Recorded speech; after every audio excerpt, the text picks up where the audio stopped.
Welcome to the 100th episode of the Moon Monkey podcast. On this episode, we're going to talk about Bad Times at the Royale, directed by Drew Goddard.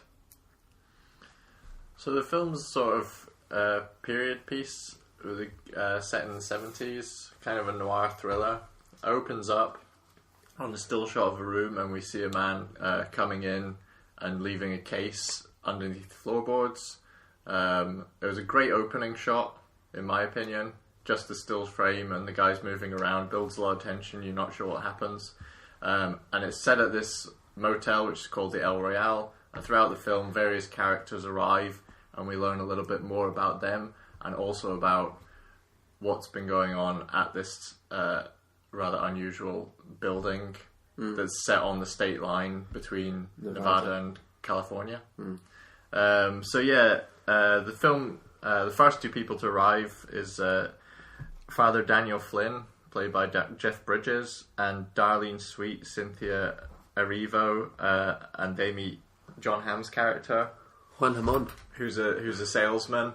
And yeah, I don't really want to give too much away about the film, because a lot of the fun of the film is the surprises that keep coming up. It's very much reminiscent of Tarantino, especially Pulp Fiction. The film's chaptered, and each chapter sort of follows one character through, and they'll often overlap, or they'll go back in time to show you something from another perspective. But you learn that sort of the El Royale itself is a sort of rather dangerous place and has its own secrets.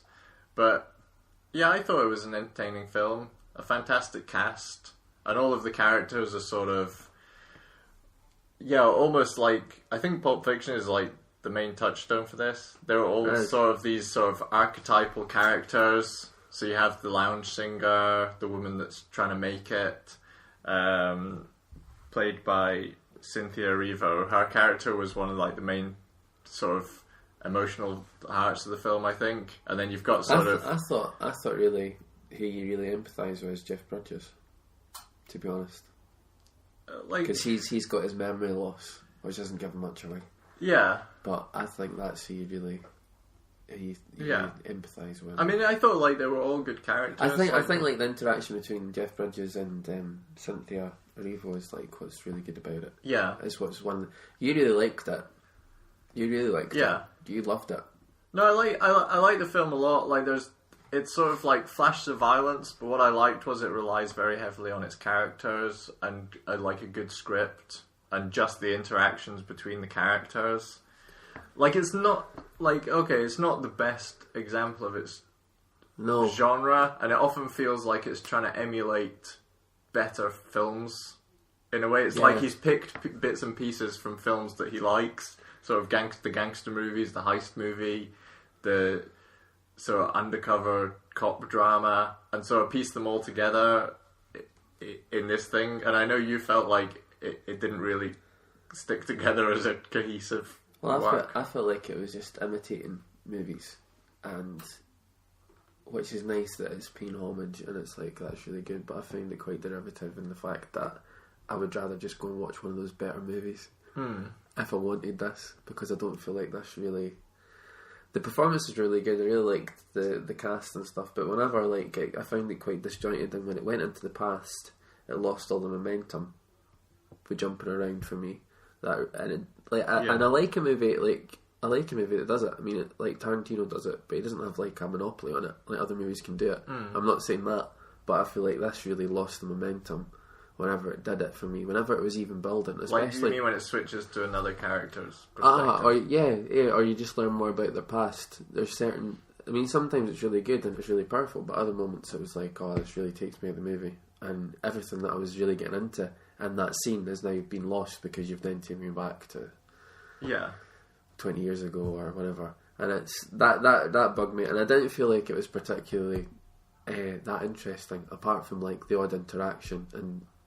But I felt like generally I was a bit like, where is it really going? And I didn't feel like the dialogue was that snappy. And in that kind of movie, if you're going to imitate a Tarantino movie, maybe... I would agree that... Yeah, there were parts where it felt a little directionless, and you weren't really sure how all the characters fit together. Like, in terms of the plotting, usually in this kind of movie, each character has a role to play, whereas this felt some of them felt a little. They I didn't feel really like have a part to play I feel in like the a lot story. of it was, I feel like a lot of it was thrown in, and some of the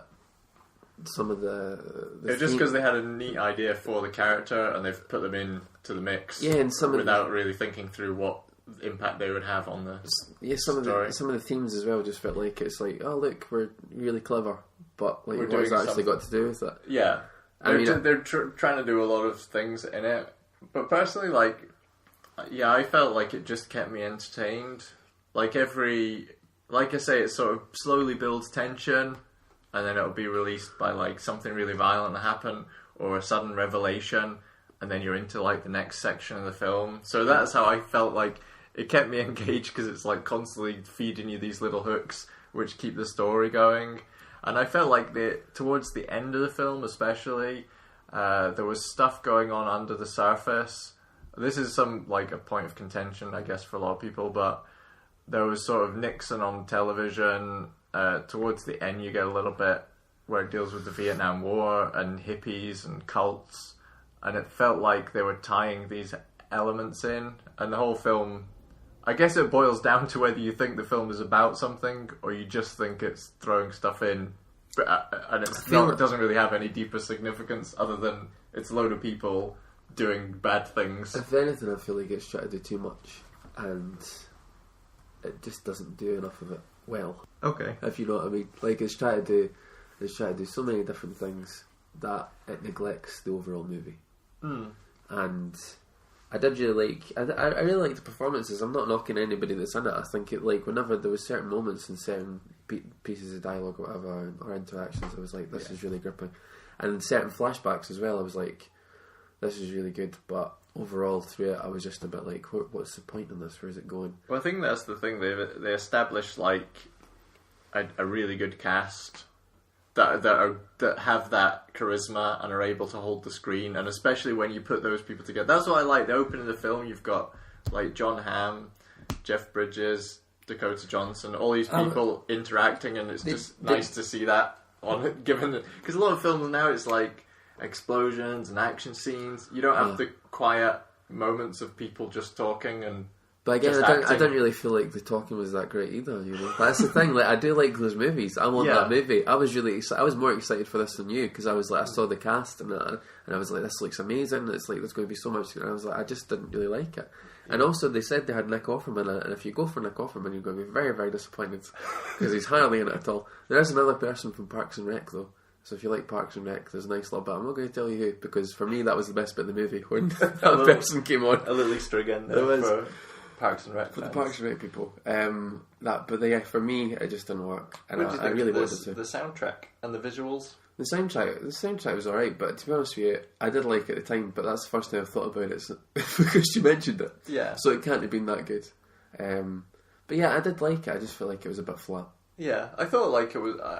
I don't mean to hate on it so much, but I just didn't really enjoy it. No, that's fair enough. I have to say, like, for me, like, it was well acted, well directed. The soundtrack was entertaining, and I did find all of the characters entertaining.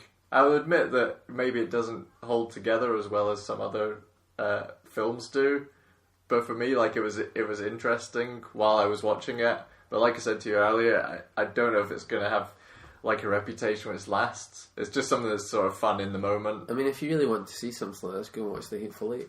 Yeah, Hateful Eight or Pulp Fiction. It's sort of like a Tarantino. Yeah, it's weird because it's like it's almost emulating that style of film, but even those films are emulating earlier 60s and 70s films, so you're sort of watching like a second degree take on that genre.